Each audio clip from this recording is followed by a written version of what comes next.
Good morning, everyone. On behalf of the entire team, thank you for joining us on the Microsoft campus at the home of Xbox.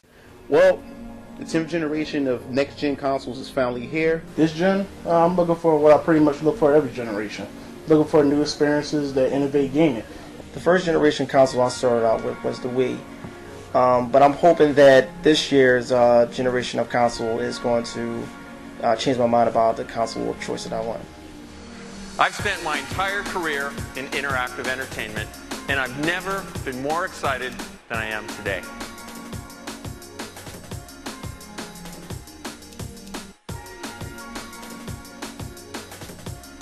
Well, when Microsoft first announced the Xbox One as the official name, I was a little confused at first, and I was like, well, maybe, the Xbox would be named the 720. You thought that would be the obvious name from the 360 to the 720. You can call it the Xbox One, the Xbox 720. You can call it the Loop. I don't really care.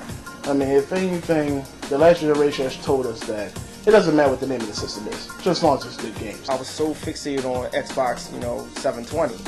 It was embedded in my head that this was going to be the name of the new Xbox.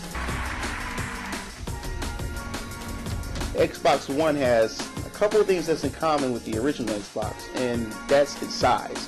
It's pretty bulky, for a next-gen console. And it fits on the table. That's good enough for me. I thought we was going to get something compact, but hey, beggars can't be choosers. I love the controller. They redefined, the original one, from the Xbox 360. So, there's no complaints in that department from there. It looks like it has a nice grip, and it'll be fine with me. I'm really interested in the rumble triggers. That would be some nice realism that's be added to video games. Reminds me of the old Xbox One controller. It's pretty small, it's compact. I'm excited about the rumble features that's on, the triggers pretty much.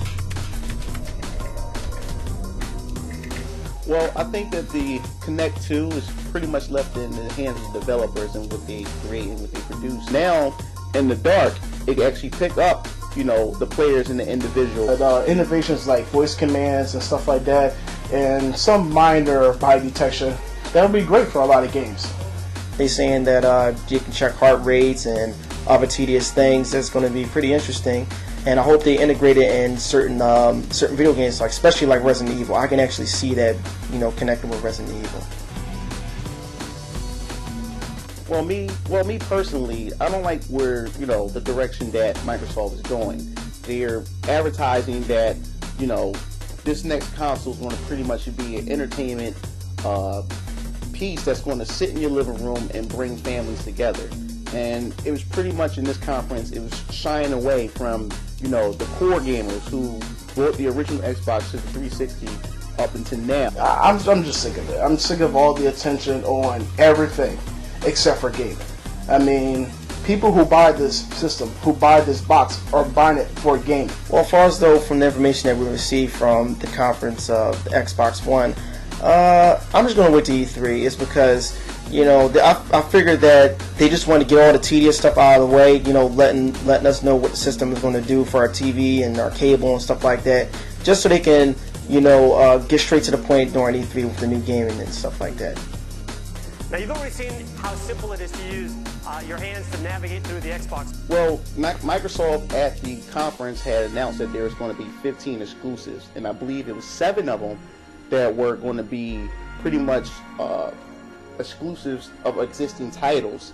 But I wouldn't be too happy or too much of in a rush to believe that these 15 exclusives that's going to come out within the year of its launch is going to be something like, different, or something that, is going to be all, games, because for all we know, it could be pretty much Xbox Live arcade games or Kinect games, that's mixing there with those, 15 exclusives that they're claiming to release. Yeah, new IPs are definitely needed.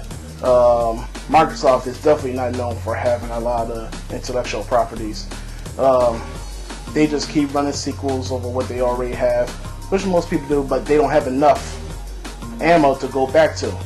I think Xbox is just going to stick to multi-plat. They're just going to give us what they've been giving us since the original Xbox to the 360. I'm not really expecting too much with, them having their own mascots or anything like that. Or